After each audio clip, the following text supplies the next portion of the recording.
Bem-vindo então, pessoal, bom dia. O workshop de hoje é sobre algoritmos e estruturas de dados utilizando o TypeScript. E meu objetivo hoje aqui é que vocês entendam as estruturas mais clássicas, tá? Algumas delas, não todas. E os seus algoritmos para fazer suas operações utilizando essas estruturas e também a importância do porquê utilizar estruturas de dados. Bem, meu nome então é Renan. Eu sou desenvolvedor júnior aqui na Lube já faz um tempinho. E estou graduando no 4º ano de bacharelado em Ciência da Computação na Universidade Estadual de Londrina, que basicamente foi onde eu aprendi sobre estruturas de dados e análise de algoritmos.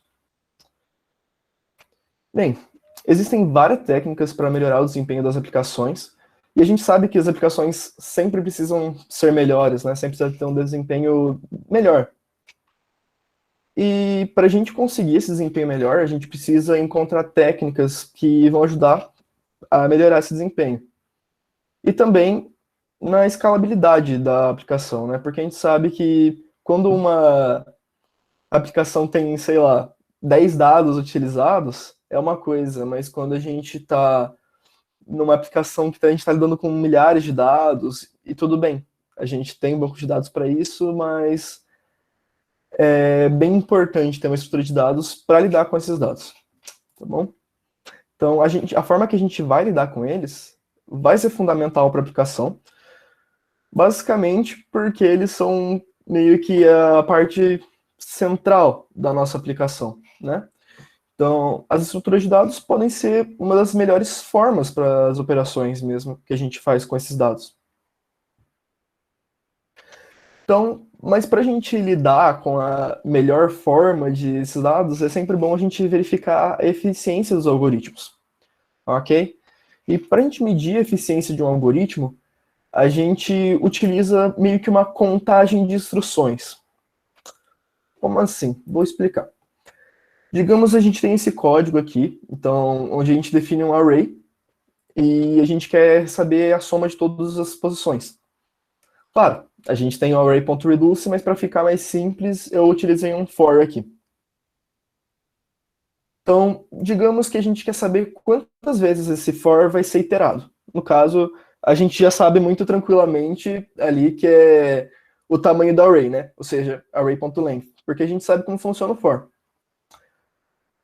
Porém, a gente tem que lembrar, então, que toda vez que a gente aumentar o número desse array, a gente vai iterar o tanto de vezes que a gente aumentou também, né? Então, beleza, nesse caso a gente tem um array de 17 posições. Então, a gente vai iterar 17 vezes. Ou seja, o tamanho do array. Então, só para mostrar como funcionaria a iteração, a gente pode colocar aqui o valor do result e o número da iteração que a gente está do for. Então, o que seria contar a instrução? É contar quantas vezes a gente realizou uma instrução, né? Então, no caso, a gente tem ali duas operações de atribuição, que é para definir o array e o resultado, mas a gente não precisa contar eles, porque, digamos assim, num paradigma geral, realmente de teoria, duas instruções a mais ou duas instruções a menos não fazem diferença nenhuma para a execução de um programa. O que realmente vai fazer diferença é quantas iterações a gente vai fazer. E por isso que a gente só conta o que está ali dentro do for. Então, só para mostrar para vocês que realmente são 17 vezes, a primeira iteração que a gente tem, a gente sabe que o result vai ser 1, porque o result é 0, mais igual a 1, a gente tem 1. Da mesma forma, com 2 a gente soma 1, fica 2. Na terceira a gente soma 3, fica 5. Na quarta vira 19 e assim por diante. Por fim, a gente vai ter que o valor é 1185 do resultado, porém a gente teve que percorrer 17 vezes esse array. A gente fala que quando a gente tem uma função, que a gente vai fazer, por exemplo, esse for dentro de uma função, e a gente recebe esse array, a gente sabe que a eficiência desse algoritmo seria Ozão de N, que a gente fala, que é a análise de pior caso. Esse caso é o único caso que tem, porque de qualquer forma a gente vai ter que percorrer N vezes o nosso array. Porém, dado um vetor então de N posições, a gente vai ter que percorrer n vezes. Então a gente fala que o pior caso desse algoritmo é O de n, Ozão de n. Mas vamos passar por um algoritmo que realmente é mutável, então, esse pior caso, tá bom? Então, supondo que a gente quer encontrar o elemento desse array. A gente pode usar o método find, e eu particularmente não sei como é a implementação dele. Mas eu sei que ele vai percorrer cada um dos elementos a partir da posição 0 do array até a expressão que você colocou for verdadeira. Ok? Então aqui a gente tem um código bem simples, que é a gente quer encontrar um valor que é maior do que 5 e que seja menor que 16. Acho que se a gente, como humanos, for perceber aqui, a gente consegue ver rapidamente qual que é o primeiro que retorna verdadeiro nisso. E é o 14. Porém, se a gente for rodar esse código, né, o código não vai fazer uma predição que o 14 vai direto para ele vai percorrer cada um dessas posições até verificar isso aqui como true. Ok? Aqui seria, então, o retorno, o log, né, dessa função, desse código. Então, ele vai percorrer o 1, depois o 1, depois o 3, e finalmente o 14, que é quando ele encontra um elemento que retorna true nessa condição. Beleza. Elemento simples, expressão simples, 17 posições no array. A gente ainda não está procurando um número específico, está procurando um intervalo de números. Então, tudo bem, é óbvio que vai ser muito rápido rodar esse algoritmo. Mas digamos que a gente vai colocar um array gigantesco, ou então a gente vai procurar um valor específico. E nesse caso, o valor específico que a gente está procurando é o último valor do nosso array. Então vai ser bem complicado, porque da mesma forma que o nosso for anterior, aqui ele também vai ter que percorrer n vezes o array até encontrar o nosso 2. Ou seja, ele vai ter que percorrer todo o array. Na condição anterior, no find anterior, ele encontrou na quarta posição. Bem simples, né? Porém, o pior caso é aquilo realmente que a gente fala de esperar que sempre vai ser ruim, ele vai ter que procurar todas as posições até encontrar o 2. Então, se a gente for ver aqui o retorno desse código, a gente tem 1, 3, 14, e literalmente percorrendo todo o array até encontrar o 2. Tá, e vocês viram então que só com um arrayzinho de 17 posições, a gente já tem todo uma busca dentro desses dados, né? E já são muitas iterações. Agora, imagina lidar isso com milhares de dados recuperados de um banco. Eu já tive que fazer isso aqui na Lube, lidar com muitos dados e utilizar um array às vezes é muito triste, é muito demorado e se você quiser fazer uma busca ainda, é uma perca gigantesca de desempenho. Bem, e também imagina que a gente tem poucos dados, como por exemplo os 17 mesmo, mas que a cada segundo a gente precisa fazer uma busca dentro desse array. Ou então se for um objeto complexo ali dentro, e não só um número básico. Imagina se for, a gente precisa usar uma função que vai fazer toda uma verificação dentro de um objeto para verificar se ele é o que a gente está procurando. Imagina isso várias vezes por segundo, pessoa perdendo o tempo todo, ia dar problema, ia demorar e perder bastante desempenho. E para isso que a gente tem as estruturas de dados. E, bem, o próprio array, o vetor, é uma estrutura de dado. É uma estrutura de dado a mais simples que a gente tem, certo? Ela já está implementada, então, na nossa linguagem, né? Todas as linguagens quase devem ter vetores, listas, né? Muda um pouco por nome, mas o funcionamento é o mesmo. A gente basicamente tem um tensor, né? Vários números seguidos um do outro, que a gente pode acessar a partir de um outro número, ou seja, da posição daquele array. Bem, se a gente sabe qual é posição, a gente tem um custo de 1, uma posição, porque a gente só vai acessar essa posição, certo? A gente simplesmente acessa essa posição da memória. Porém, se a gente vai fazer uma busca, como eu mostrei antes ali, o custo é o de n, ou seja, o custo de pior caso é percorrer todo o vetor. Então, aqui é uma forma de mostrar bem simples. Então, na posição 0, a gente tem 1. Se a gente quiser acessar a posição que tem o valor 13, a gente acessa a posição 4. Porém, se a gente quiser descobrir onde é que está o 13, a gente vai ter que ir do 0 para o 1, para o 2, para o 3, para o 4. Bem iterativo mesmo. A pilha é como se fosse realmente uma pilha mesmo, uma pilha de objetos, uma pilha de dados, né? Então, quando a gente vai empilhar alguma coisa, a gente coloca algo, depois a gente coloca algo em cima, e algo em cima, e algo em cima, um em cima do outro, basicamente. É uma estrutura bem simples também, e a gente pode implementar ela utilizando o próprio array. Ela segue o padrão filo, tá bom? Que é o first in, last out. Ou seja, o primeiro elemento a ser inserido vai ser o último a ser retirado. Por quê? Porque ele vai estar lá embaixo da nossa pilha, a gente precisa retirar todos de cima até realmente conseguir tirar ele. Bem, a gente tem duas operações básicas que, inclusive, já estão implementadas no array do JavaScript e do TypeScript, que é o push e o pop. O push, basicamente, permite que a gente coloque um elemento em cima da pilha, ou no caso de um array, na última posição da pilha, do vetor. Então, por exemplo, aqui a gente vai inserir o 1, dar um push no 1, push no 45, push no 3 e push no 2. No 3. E também a gente tem o pop, né? O pop no array faz o quê? Ele retira o último elemento e retorna esse valor. Nesse caso, a gente desempilha o elemento mais acima, no topo, e retorna esse valor. Então, a gente tiraria o 13 e retornaria ele, tiraria o 2, retornaria ele, tiraria o 3 e retornaria ele. Ok? Bem simples a pilha, realmente uma das estruturas mais simples.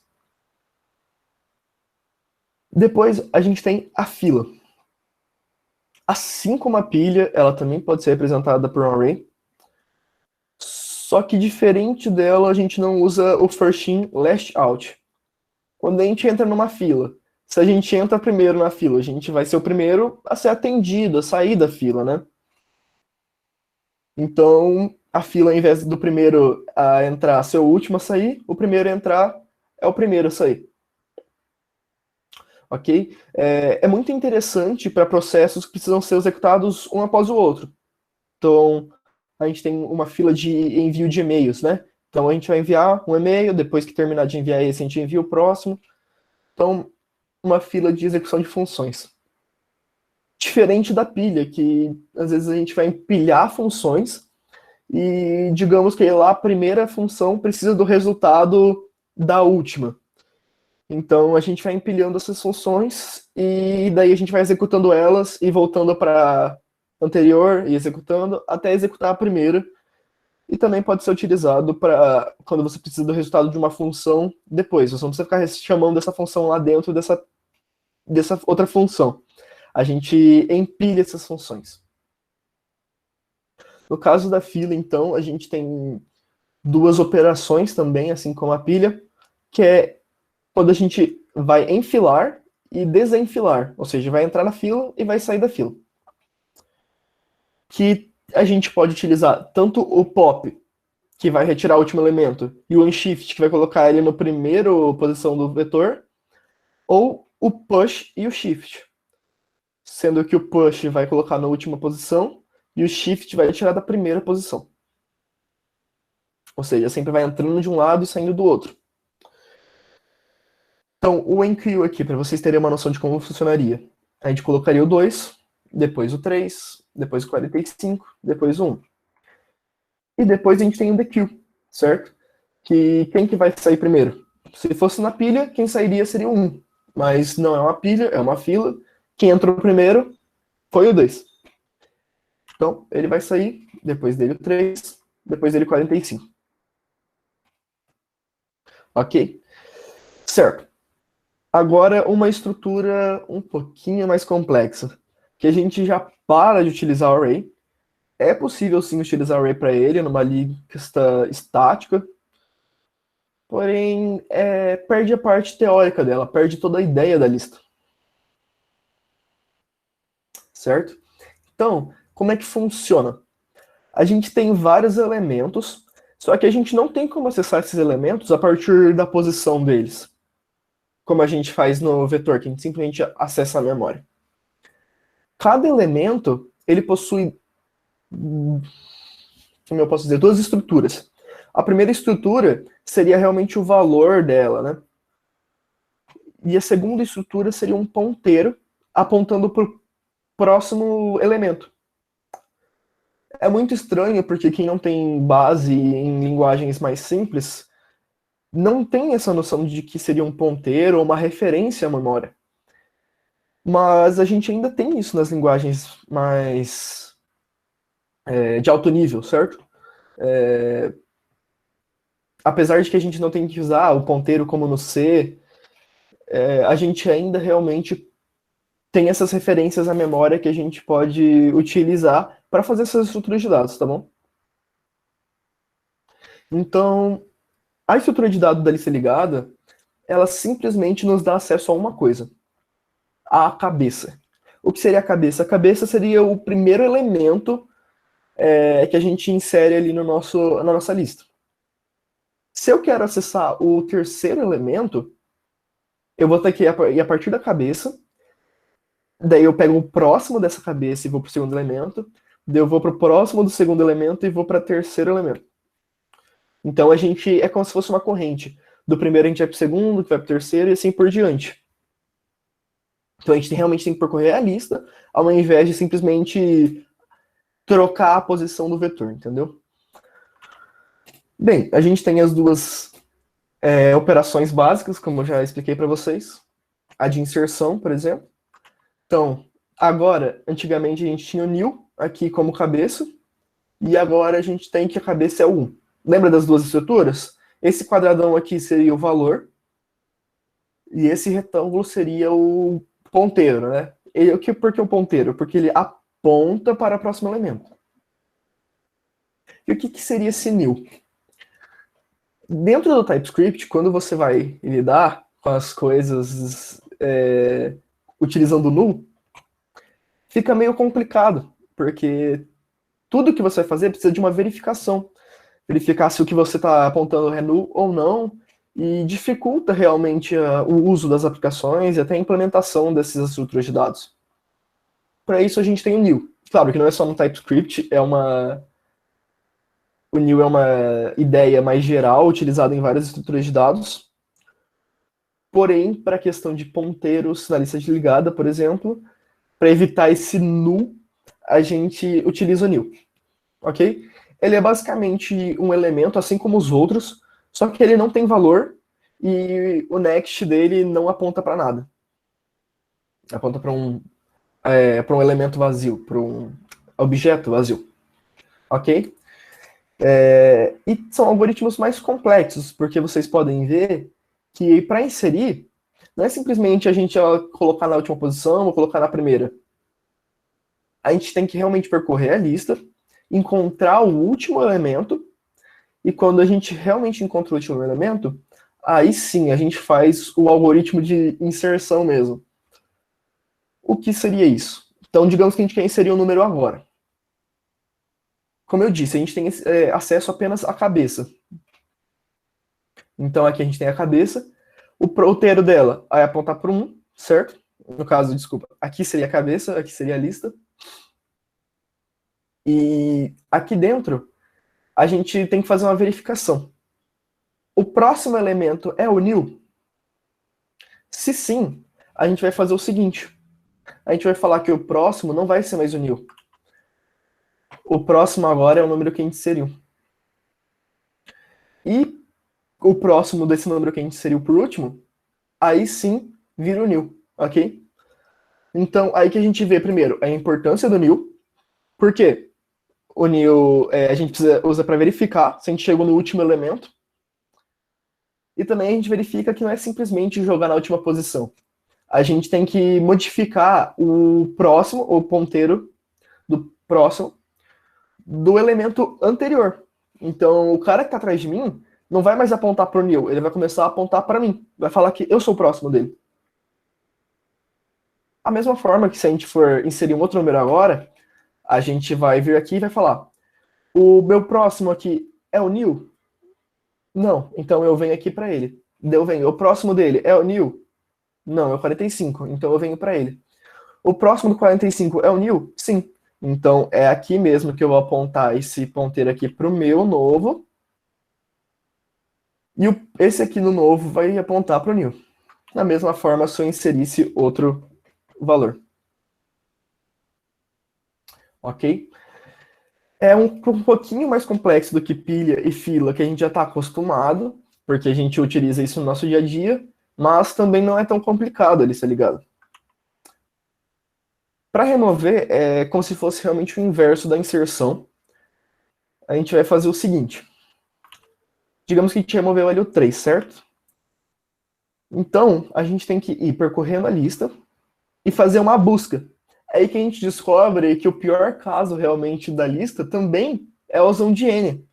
Se a gente quiser encontrar o 2, a gente vai ter que percorrer todos os dados até encontrar ele. Mas você não estava dizendo de melhorar o desempenho, melhorar a eficiência do algoritmo, do código?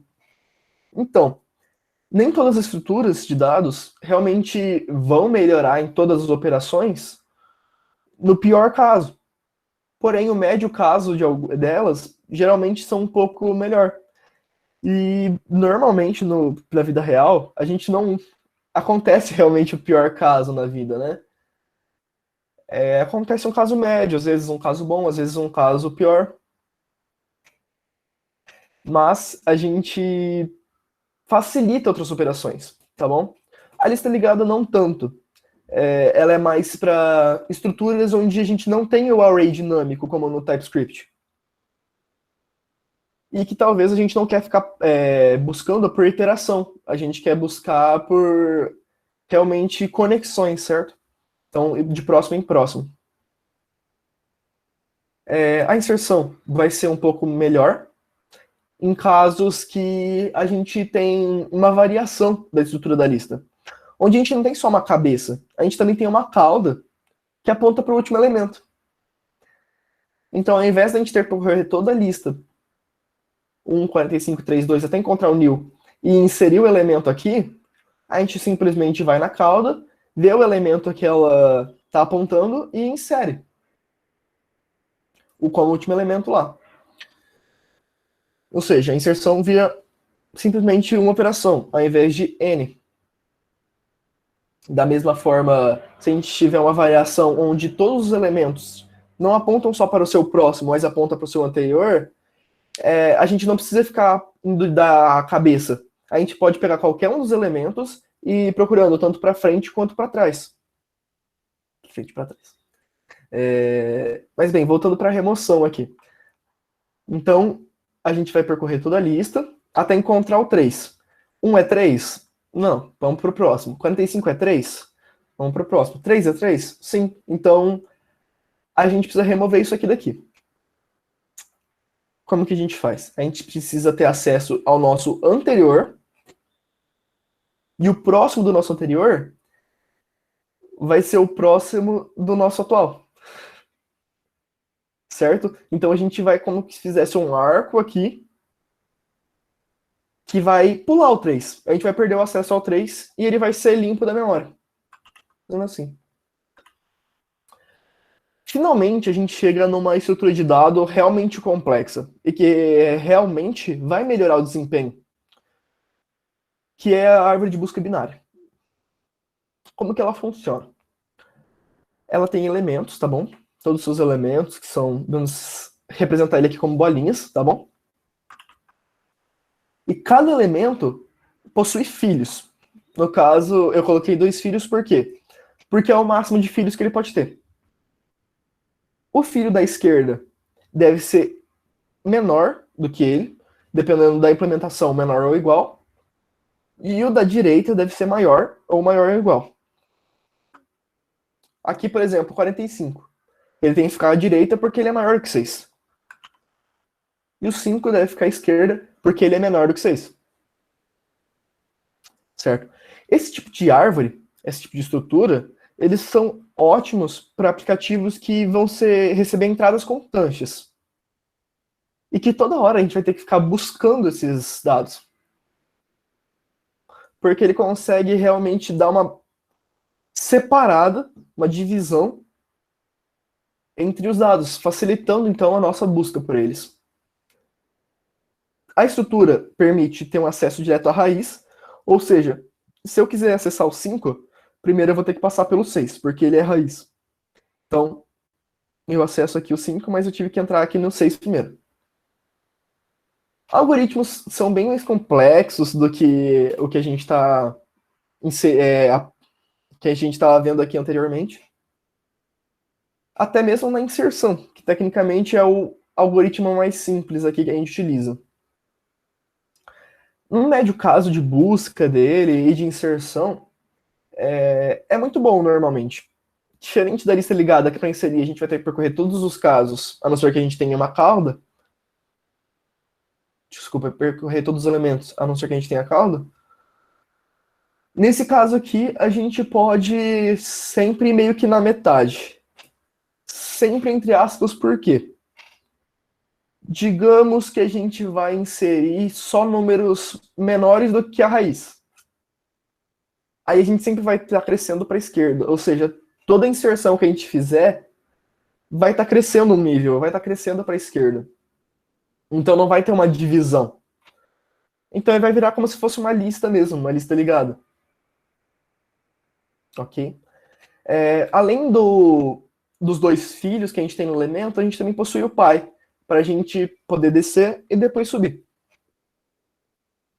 As árvores têm muito mais algoritmos e muito mais operações possíveis, e por isso que elas são bem mais utilizadas do que listas ligadas, pilhas e filas. Ok? Bem, o seu pior caso de busca, inserção e remoção, como eu disse, é a razão de N, assim como as outras. Porém, o seu médio caso é muito melhor do que as outras. Ok? Mas como eu disse lá no início também, cada estrutura de dados vai ser utilizada, vai ser bom para ser utilizado em cada local. Ok? Bem, vou dar uma corridinha aqui, por causa do tempo. Então, sempre que a gente for fazer uma inserção numa árvore, a gente vai fazer o seguinte. Digamos que a gente vai inserir agora o 1. Como é que a gente sabe que ele vai vir parar aqui? A gente tem que fazer aqui o seguinte. 1 é menor do que 6? Sim. 1 é menor do que 5? Sim. Então 1 vai para a esquerda. O 3. 3 é menor do que 6? 3 é menor do que 5? 3 é menor do que 1? Não. Então ele vai para a direita. E assim por diante. O 4 ele é menor do que 6 e 5, porém ele é maior do que 1 e 3. Enquanto o 2 é menor do que 6 e 5, é maior do que 1 e é menor que 3. Então ele vem para a esquerda. Ok? Assim por diante, com 0 e tal. Agora, remoção, a gente tem vários casos. Digamos que eu quero remover aqui só o 0. Como ele é uma folha, né, um nó folha, ele não tem filhos, a gente poderia simplesmente remover ele aqui. Da mesma forma com 2 e que o 4. A gente simplesmente apara essa folha. Porém, se a gente tem o 3 ou se a gente tem o 1, a gente quer remover eles, fica um pouquinho mais complicado. Porque se a gente retira um aqui, quem que vai assumir o lugar dele aqui? É o 0? Mas daí, a gente vai ter que vir aqui, depois aqui, depois aqui. Pode até ser bom, mas não é o melhor caso. A gente coloca o 3, daí o que a gente faz com o 2 e com o 0?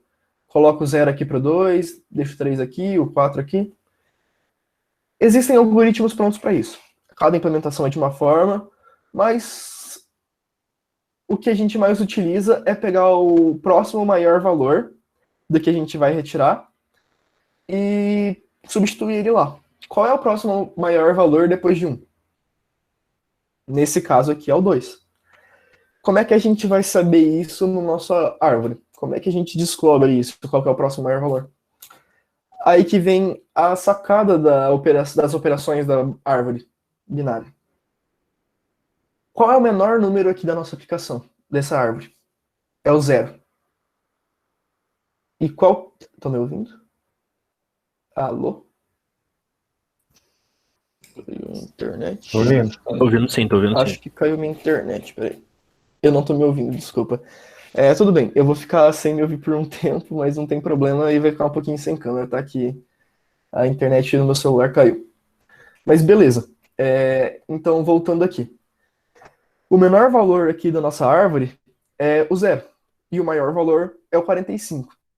Deu para perceber que o 0 é o valor mais à esquerda e o 45 é o mais à direita? E isso é muito interessante da nossa árvore. Se a gente quiser pegar o menor elemento da nossa árvore, é simplesmente a gente sempre para a esquerda. E se a gente quiser pegar o maior elemento, é sempre para a direita. Independente da árvore ou da subárvore que a gente pegar. Se a gente pega aqui no 5, o menor valor ainda é 0. Se a gente pega no 1, o maior valor ainda é 0. Só que o maior valor dessa subárvore é o 4. Do 3, o menor valor é o 2.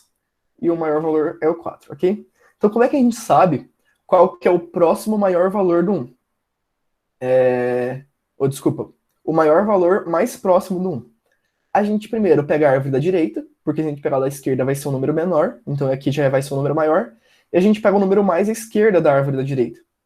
Ou seja, é o 2. Então o número mais próximo e que é maior do que 1, a gente encontra que é o 2. Então a gente substitui 1 pelo 2 e a gente mantém um certo balanceamento, bem entre aspas mesmo, porque não é uma árvore balanceada. Se a gente for realmente colocando números menores aqui, ele vai aumentando. E para isso também a gente tem as árvores balanceadas, onde, independente do que a gente fizer aqui, a gente sempre vai ter o mesmo número de níveis, certo? Entre cada árvore, entre cada subárvore. Então, digamos aqui, a situação que a gente tem aqui não existiria, onde temos só um nível aqui no lado direito, né? E a gente tem 1, 2, 3, 4 níveis do lado esquerdo. A árvore balanceada, ela vai se balanceando para deixar os níveis iguais entre cada esquerda e direita, certo? Então fica meio que metade para cada um, facilitando algoritmos de divisão e conquista, certo? Então facilitando até a busca, sendo que daí o pior caso de busca, inserção e deleção numa árvore de busca binária balanceada vira Ozão de log de n, ok? É bem menor do que n, ok? Por fim, galera, eu vou mostrar aqui uma estrutura de dados, mas curiosidade mesmo, não vou mostrar a implementação dela depois, que é o grafo. Eles são muito utilizados em redes sociais e para sugerir conexões ou até fazer algoritmos de cálculo de relacionamento. Por exemplo, um professor relacionar com uma disciplina e com um aluno. Outro lugar que ele é muito utilizado é no GraphQL, né? Grafo. Que foi criado pelo Facebook, que é uma rede social e que provavelmente na sua implementação deve utilizar grafos para fazer sugestões de amizades, de páginas, entre outros, né? E eles são como árvores. Vocês podem perceber uma semelhança que são bolinhas conectadas por traços, certo? Só que diferente das árvores binárias, eles não precisam ter só dois elementos conectados. Eles podem ter quantos elementos eles quiserem, eles nunca vão ter um par, todos os elementos são no mesmo nível. Cada elemento que a gente tem, a gente chama de vértice, tá bom? E cada conexão que a gente faz, a gente chama de aresta. Então, a gente conecta cada um dos vértices pelas arestas. A gente tem grafos conexos, onde todos os vértices estão conectados de alguma forma, então eu consigo chegar no 3 a partir do 1, a partir do 0, a partir do 5, a partir do 2, ok? E a gente tem grafos desconexos, onde alguns elementos não podem ser encontrados de nenhuma maneira. A gente tem grafos dirigidos, que são esses que a gente tem uma seta apontando para onde a gente pode ir, e grafos não dirigidos. Então, por exemplo, aqui nos grafos não dirigidos, se eu quero ir do 0 até o 5, eu posso ir tanto para o 2 e para o 5, e do 1 e para o 5. Porém, se eu quiser ir do 5 para o 0, eu também posso ir do 2 para o 0 e do 1 para o 0. No caso de um grafo dirigido, aqui já não é possível, porque ele tem uma direção. A gente só pode seguir a direção que está escrita. Nesse caso, eu consigo ir do 0 para o 5. Então eu vou do 0 para o 1 e do 1 para o 5. Ou do 0 para o 2 e do 2 para o 5. Porém, eu não consigo fazer o caminho inverso, ok? E a gente também pode colocar pesos nessas arestas. Então, por que peso? que a gente pode definir qual é o melhor caminho, o caminho mais rápido, o caminho mais curto, o caminho mais menos pesado, né, o caminho mais leve. E a gente pode pensar, por exemplo, até num GPS. Digamos que aqui é o ponto inicial onde você está, e o 5 é o seu destino. O 1 é o primeiro caminho e o 2 é o segundo caminho, ok? Para a gente chegar no 5, a gente pode tanto gastar 3 litros de gasolina e depois 5 litros de gasolina, ou a gente pode gastar 2 litros de gasolina e 0 litros de gasolina. Óbvio que a gente vai preferir esse caminho, porque a gasolina está muito mais barata, mas a gasolina está cara e a gente quer gastar menos, mas nem sempre é isso que a gente quer, sabe? Às vezes a gente quer saber qual é o maior peso.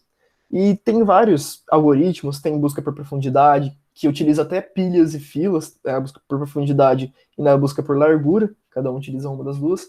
Tem algoritmos de Dijkstra e relaxamento. Como o Macali disse ali, um grafo é muito bom para estrutura de amizade de uma rede social, exatamente, utilizado no Facebook. Ok? E agora, simplesmente para algumas outras estruturas de curiosidade, a gente tem a árvore rubro-negra, tá bom? Que é uma árvore que vai se balanceando e que ela usa um sistema de duas cores, né? Preto e vermelho, só para os flamenguistas aí, que vão se balanceando a partir desse uso de cores. Então, ao invés de a gente verificar se é uma folha, ao invés de a gente verificar se é pai, se tem filho da esquerda, se tem filho da direita, a gente usa, assim, essas verificações, mas a gente também tem a cor preta e a cor vermelha, que vai facilitar esse balanceamento, ok? E, no caso, o seu pior caso também é o de log de n, porque é uma árvore balanceada. A hash table, ou matriz esparsa, tabela esparsa, hash map, a gente está bem acostumado a ouvir, mas nem sempre a gente realmente sabe o que acontece. É como se a gente tivesse quem seria um valor, porém a gente pega a chave desse valor, digamos que a gente tem muito isso nos objetos, né, par-chave valor, a gente pega a chave desse valor e a gente aplica uma função hash em cima dessa chave. E o resultado dessa função vai me dizer aonde que eu vou colocar esse valor, onde é que eu vou salvar esse valor. E a gente pode até pensar numa lista telefônica. Digamos que a gente vai fazer uma função de hash que vai pegar o valor inteiro referente à inicial do nome da pessoa para definir em qual posição a gente vai colocar aquele nome. É o exemplo mais básico que tem de tabela hash. Então, digamos que a gente quer colocar o João. Então, a gente vai pegar o valor referente ao J e vai colocar ele na posição desse valor. O valor dele. Digamos que o valor do J na tabela ASCII é 32, né? Obviamente não é, mas vamos chutar. Então, na posição 32, eu vou colocar o valor dessa chave, ok? Então, digamos que é o número dele. Mas se a gente quiser colocar um João, ou sei lá, um José Nildo, sem nome, com J, a gente vai ter um problema, porque a mesma função que colocou o João por causa que a inicial dele era J, vai colocar o José, porque a inicial dele era J. Então vai ter uma colisão. E daí a gente tem algoritmos para resolver as colisões e definir onde que a gente vai colocar esses elementos, ok? E o pior caso dele é a usão de N. A gente tem as árvores sintáticas abstratas, as ASTs, que são utilizadas para compiladores e facilita armazenar a ordem correta das operações que a gente vai compilar. Tem uma ordem muito certa, sabe? Nos compiladores, e se a gente não segue essa ordem certa quando a gente vai percorrer a nossa árvore, ele vai totalmente errar a compilação do seu código. Então é bem complicado e é muito, muito importante mesmo para a compilação. A gente tem a árvore B e as árvores B+, que são utilizadas para sistemas de arquivos. Tá? Então o seu file system, ele vai utilizar árvores B, acho que hoje em dia eles usam árvores B+, para organizar as formas que seus arquivos estão lá no seu... Como é que fala? No seu HD, desculpa. No seu sistema de memória. Bem, bora então um pouco para o código de TypeScript. Antes de ir para o código de TypeScript, são códigos implementações que eu estou fazendo, implementações que eu estou mostrando para vocês, e que nem sempre vão ser as mais certas. Eu utilizei o livro do Corman para fazer as implementações reutilizáveis, só que às vezes não é tão bom assim para ser utilizado com o TypeScript, e por isso eu recomendo o uso de libs feitas pela comunidade, que tem realmente uma curação em cima uma curadoria em cima dessas estruturas, certo? Então, a gente tem algumas algumas libs como a Mnemonist, que tem várias, várias estruturas, como a pilha, a fila, a heap, e tem muitas estruturas, porém não tem, por exemplo, uma linked list, que daí tem a Data Structures JS. Eu vou colocar todos os links depois para vocês, tá? E tem uma lista ligada. E para grafos, o ideal é utilizar o Graphology, que é meio que uma referência de implementação em TypeScript e JavaScript para grafos, ok? Beleza. Acabou aqui a apresentação, deixa eu pausar. E bora pro código. Vocês estão vendo o meu código aqui, né? Deixa eu fechar aqui. Então, vamos seguir passo a passo os exemplos que a gente fez, que eu mostrei para vocês lá no começo. Então, aqui a gente tem o nosso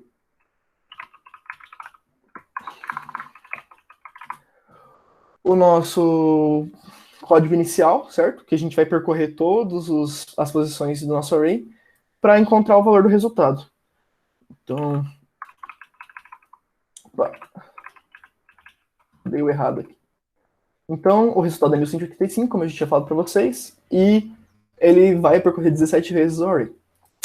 É bom lembrar, então, que ele vai colocar aqui n vezes. A gente pode até contar essas instruções, mas como eu disse para vocês, elas não são tão importantes, tá bom?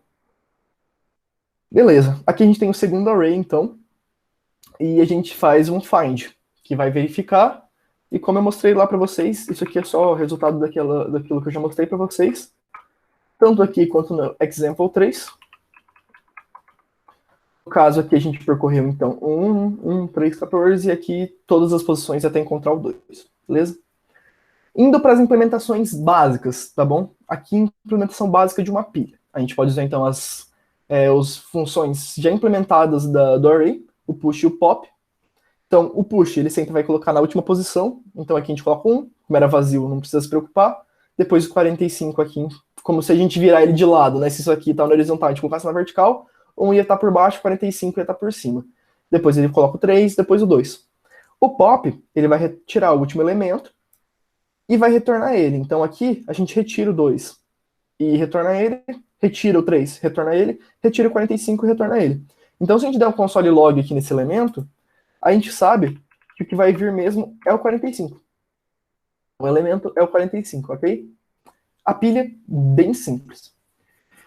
E daí, realmente, como é que vem o TypeScript?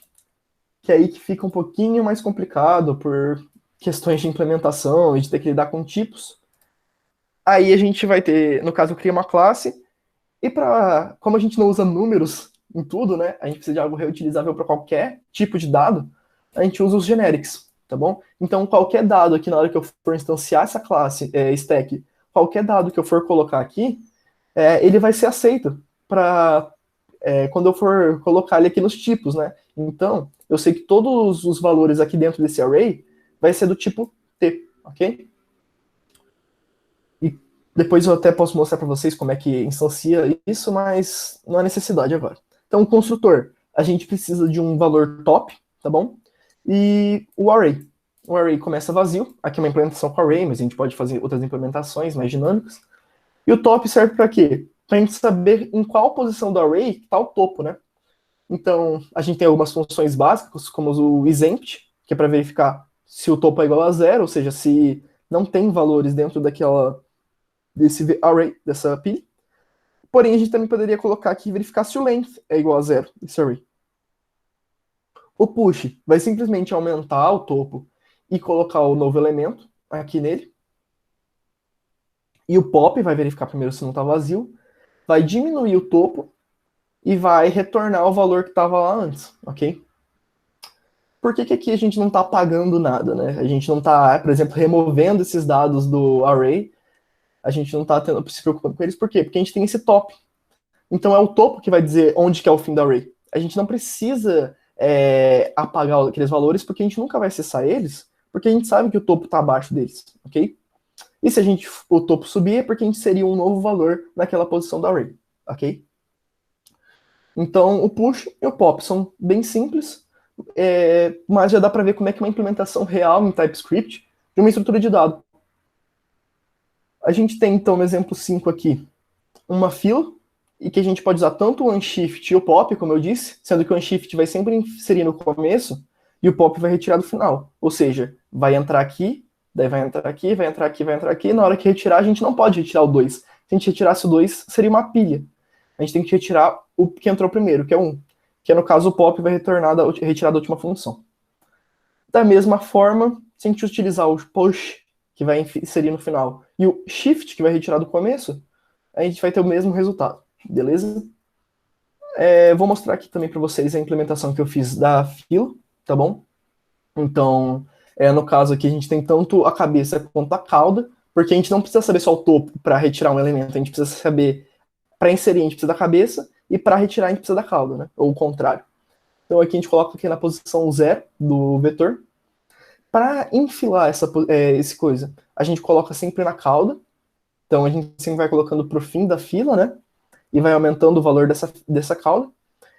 E para retirar, a gente precisa retirar sempre da cabeça, ou sempre seja do início da fila. Então, e a gente aumenta a cabeça, por que a gente aumenta a cabeça? Porque a gente vai diminuir. Então, se a gente tem aqui um vetor assim, a gente mudar a posição aqui da cabeça, ele vai parar de ser o 1 e a gente vai virar o 2 a cabeça. Então, sempre que eu for retirar ele daqui, ele vai retirar o 2, ele nunca vai ter acesso a 1.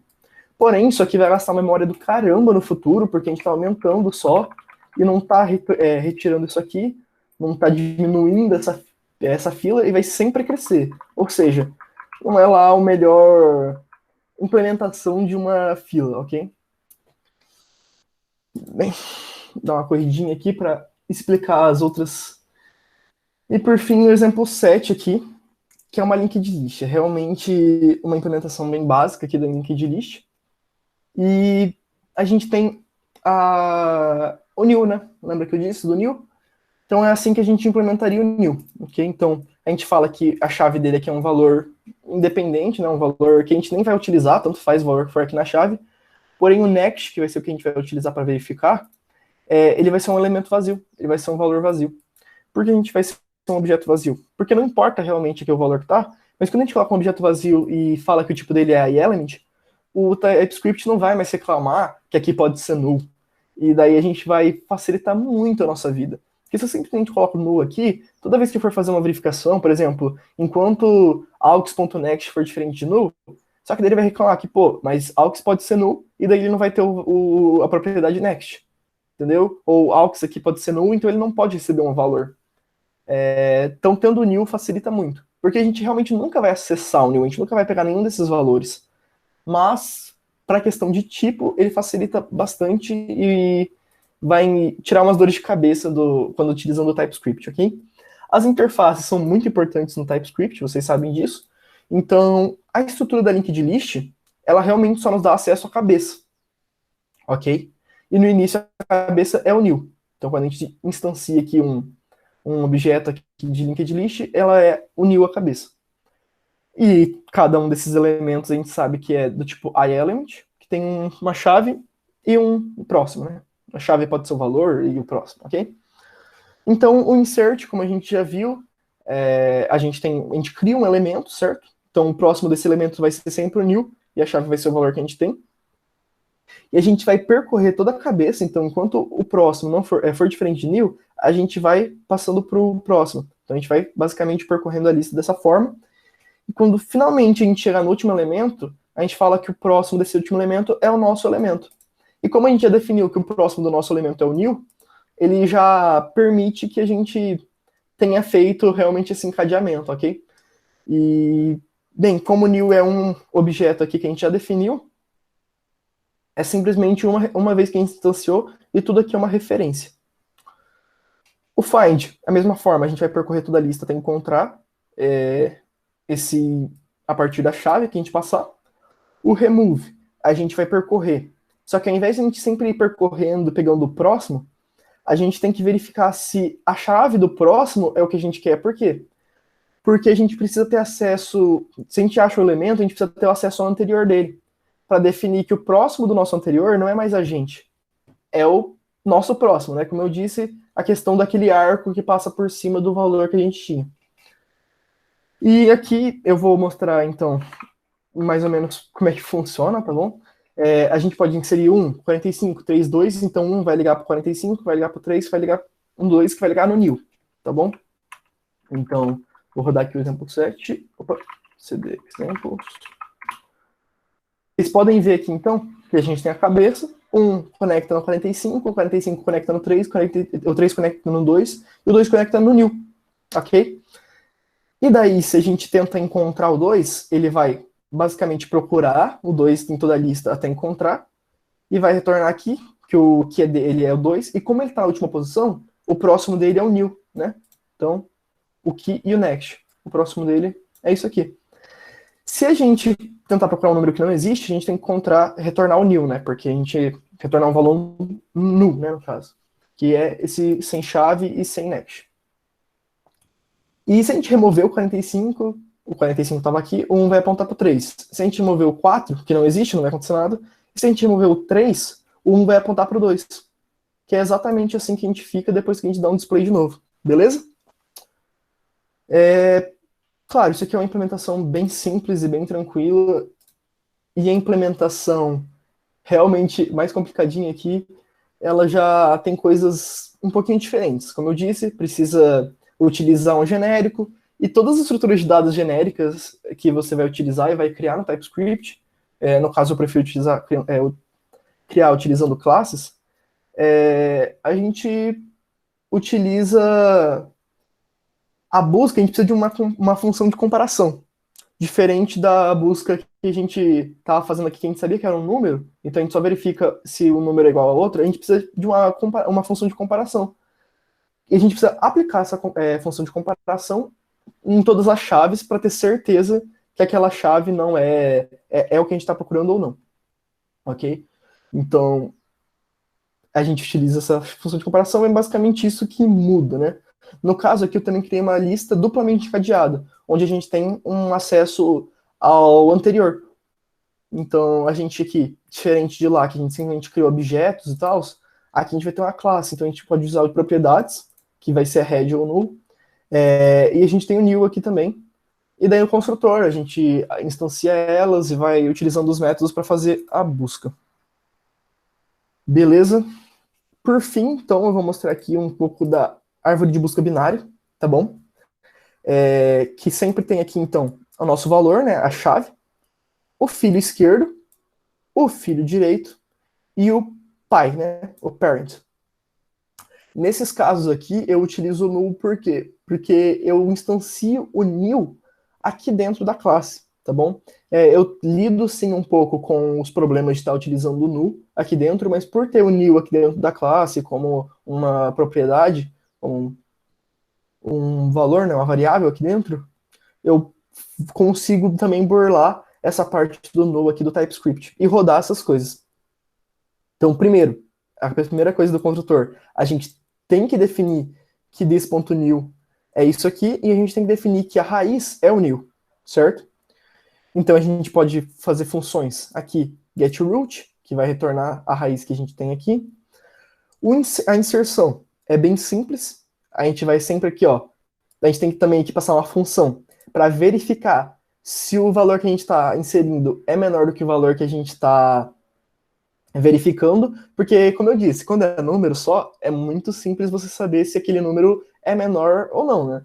Mas se a gente está utilizando um objeto complexo, e como a gente não sabe o que vai ser inserido quando a gente está lidando com uma biblioteca reutilizável, a gente precisa de funções para tudo. Não à toa, se a gente vai utilizar até o find aqui, por exemplo, no example 3 aqui, a gente tem que passar uma função para ele saber quando que é o valor. E é exatamente assim aqui também na Binary Search Tree, quando a gente está lidando com valores genéricos, certo? A gente não sabe como é que é o primeiro valor, como é que é o segundo valor, a gente precisa de uma função que vai verificar se esse valor é menor ou não. Então, se esse valor que a gente está tentando inserir é menor do que o valor que a gente está lidando, que é o valor que a gente está vendo aqui, ele vai colocar como o filho esquerdo, né, desse x.key. Se não, a gente vai colocar como filho direito. Ou seja, é aquela animaçãozinha que eu mostrei, que a gente tem um elemento aqui, se ele for menor do que esse elemento, o que a gente está inserindo, o z a gente está inserindo, o x a gente está vendo. Se o z é menor do que x, ele vem para a esquerda. senão ele vem para a direita. E a gente vai fazer isso até a gente encontrar o nil, que é a folha final, digamos assim. Então a gente vai verificar com a raiz, depois a gente vai verificar com o filho esquerdo da raiz, se ele for menor. Se ele for menor que o filho esquerdo, a gente vai verificar com o filho esquerdo dele também, até encontrar o nil. Quando encontrar o nil, a gente fala que o pai do Z é esse último elemento que a gente viu aqui, que o filho esquerdo de Z, desse elemento que a gente viu aqui, vira esse elemento aqui que a gente coisou, que a gente já fez isso aqui. E se a gente verificar que esse último elemento aqui foi o nil, que a gente verificou, a gente vai falar que a raiz é o Z. Por que isso? Porque a raiz pode ser nil, certo? Então, se a raiz for nil, a gente fala que o root, né, ele vira o elemento que a gente está tentando inserir. Da mesma forma aqui, colocando como filho left e right. A busca, da mesma forma, a gente vai verificar, né, uma função de comparação entre esse elemento para saber se a gente vai para a esquerda ou para a direita, ok? Aí tem a questão do delete, né, que é aquela complicaçãozinha que eu falei. Você pode ver que a gente utiliza tudo isso de código aqui simplesmente para remoção, enquanto para busca e para inserção são códigos bem simples. Basicamente, então, se o filho esquerdo for igual a nil e tiver um elemento na direita, a gente começa a utilizar os transplantes. Se o filho da direita for nil e o da esquerda existir, a gente vai fazer o transplante daí com o elemento da esquerda. Então são coisas, aquelas mudanças que eu falei lá, de procurar o menor filho, desculpa, o próximo filho maior do que o elemento que a gente tem, ou o menor filho que é mais próximo do que a gente tem. E esse transplante vai justamente fazer isso. Só que, como a gente tem que mudar os pais, mudar os filhos, mudar o filho esquerdo e direito, não é simplesmente desaparecer a bolinha aqui que a gente tinha colocado lá o 2 e colocar no lugar do 1. A gente tem que modificar o filho do 3, a gente tem que modificar o pai do 0, modificar o pai do 3 e modificar o filho do que estava apontando aqui pro 1, ok? Então, é bem mais complexozinho, é mais questão de estudar o algoritmo mesmo, mas também é fácil de se fazer quando a gente está utilizando o genérico. É sempre a questão de ficar utilizando essas funções de comparação, ficar utilizando, verificando se o primeiro é menor do que o segundo, e tudo isso o usuário tem que passar. E é bem legal vocês terem isso, então, para vocês, utilizar aquelas bibliotecas, porque, como eu disse, é casos específicos e só vocês programando vão ter certeza do que vocês precisam. Às vezes vocês estão programando um aplicativo simples para vocês mesmos, que vocês vão precisar de uma pilha, então é legal utilizar uma pilha ao invés de simplesmente utilizar um vetor. Primeiro, porque você limita bugs, tá bom? Como é que você vai ter bugs de vetor numa pilha? Uma pilha tem duas operações, empilhar e desempilhar. É muito simples, não tem como dar erro. A mesma coisa de fila, e a liquid list já é um pouco mais complicada, mas também é bem tranquilo, beleza, galera? Basicamente isso que eu queria mostrar para vocês hoje.